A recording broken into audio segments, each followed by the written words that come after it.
Hey guys, it's Miss April. I wanted a quick moment of your time today. I wanted to share a story. I think it's a story that applies to our youngest members of our church, all the way up to the oldest members of our church. It's the story of when Jesus stilled the storm. And it began with Jesus, who had been traveling the countryside. He had been preaching, and people had been pulling him in all directions, wanting him to heal their sick friends and family, wanting to see him work miracles, just pulling at him constantly, and as well as his disciples that had been traveling with him.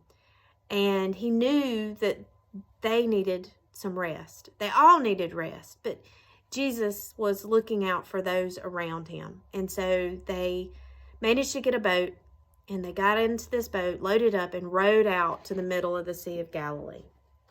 And so as they loaded up in this boat and rowed out, Jesus went to the back of the boat, and he laid his head down, and he fell fast asleep. And so I'm sure as he's laying there and he's falling asleep, all the disciples around him, they're probably talking amongst themselves, being able to visit with each other a little bit, something they probably haven't been able to do as they've been attending to the crowds and talking to people, and helping them with their various needs. And so they're just enjoying some downtime. And so was Jesus. And he's laid down in the back of this boat, eyes closed. And just like with everything else in life, a storm came along. But it was a humdinger of a storm, if you would. This storm began to toss that boat back and forth and back and forth. And the waves were getting really high. And the water was coming into the boat. And the disciples, they began to get scared. They began to get concerned. They were taking buckets and they were throwing the water back out of the boat. But they just weren't able to keep up with the amount of water that was coming in. And so they went to the one person that they knew could help them. They went to the master. They went and woke Jesus up. And they said, "You've got to save us. There's a terrible storm and we're going to drown."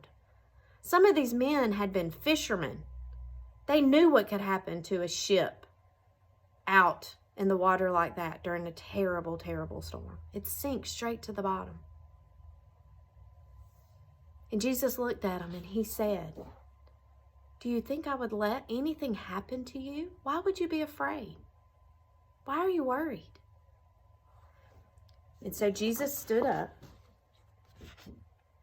He held his hand up and he called to the sea, "Peace, be still." 3 words. That's all he had to say. The water became still.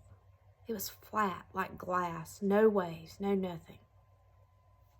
And the disciples thought to themselves, "Who is this man that even the sea will listen to him?" You see, he was the Son of God, and that's why the sea listened to him.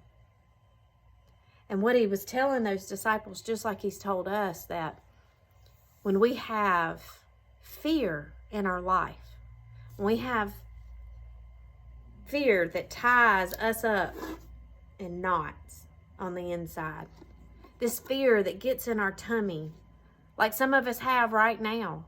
You know, we don't have our normal routines. We're not going to school. We're not seeing our friends. Some of us aren't getting to see our family. And that's scary. But Jesus said he's not going to let anything happen to us. He has a plan for everything. I think just like he has a plan right now for all of us and the things that are going on around us. See, the Bible in Psalms 56, 3 and 4, it says, "When I am afraid, I put my trust in you. And God, whose word I praise, in God I trust, I shall not be afraid. What can flesh do to me?" There's nothing in this world that my God is not bigger than. No storm, no virus, nothing. And my Bible tells me in many, many places that I don't need to be afraid. I don't need to be worried. I know many of us have worries right now. Many of us are concerned. We need jobs to pay our bills. We need our children to go to school so they can learn. We need our families to be well. But I want you to know, just like I know deep down inside of my heart, that my God is bigger than anything of this world. And He's got this. I hope you guys have a great day. I'm missing seeing everybody's face. And I know very, very soon we're all going to be back to our old routines. And we're going to be back fellowshipping together again. Have a great day.